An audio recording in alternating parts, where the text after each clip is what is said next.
राधे राधे भक्तों, आपका मेरे चैनल करुणानिधि भक्ति में स्वागत है।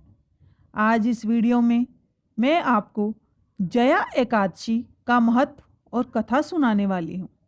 इस वर्ष जया एकादशी 23 फरवरी को है। इस दिन विष्णु जी की पूजा की जाती है।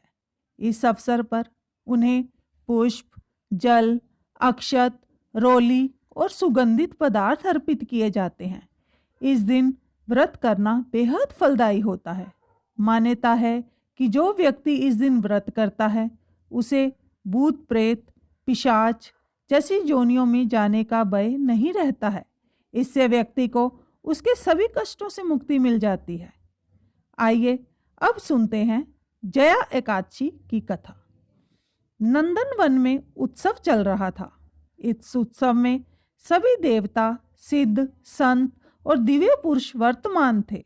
उस समय गंधर्व गायन कर रहे थे और गंधर्व कन्याएं नृत्य प्रस्तुत कर रही थी। सभा में माल्यवान नामक एक गंधर्व और पुष्पवती नामक गंधर्व कन्या का नृत्य चल रहा था। इसी बीच पुष्पवती की नजर जैसे ही माल्यवान पर पड़ी, वह उस पर मोहित हो गई। पुष्पवती सभा की मर्यादा को भूलकर ऐसा नृत्य करने लगी कि माल्यवान उसकी ओर आकर्षित हो।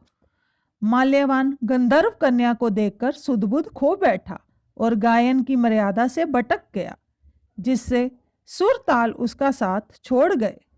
इंद्र को पुष्पवती और माल्यवान के अमर्यादित कृत्य पर क्रोध हो आया और उन्होंने दोनों को श्राप दे दिया कि आप स्वर्ग से वंचित हो जाएं और पृथ्वी पर निवास करें। मृत्यु लोक में अति नीच पिशाच योनि आप दोनों को प्राप्त हो। इस श्राप से तत्काल दोनों पिशाच बन गए और हिमालय पर्वत पर एक वृक्ष पर दोनों का निवास बन गया। यहाँ पिशाच योनि में इन्हें अत्यंत कष्ट भोगना पड़ रहा था।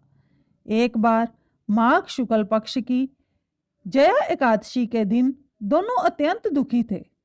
उस दिन वे फलाहार रहे। रात्रि के समय दोनों को बहुत ठंड लग रही थी, अतः दोनों रात भर साथ बैठकर जागते रहे।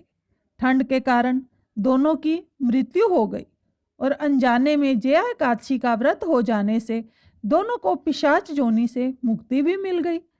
माल्यवान और पुष्पवती पहले से भी सुंदर हो गए और स्वर्गलोक में उन्हें स्थान मिल गया। देवराज इंद्र ने जब दोनों को देखा तो चकित रह गए और पिशाच योनि से मुक्ति कैसे मिली, यह पूछा। माल्यवान ने कहा, यह भगवान विष्णु की जया एकादशी का प्रभाव है।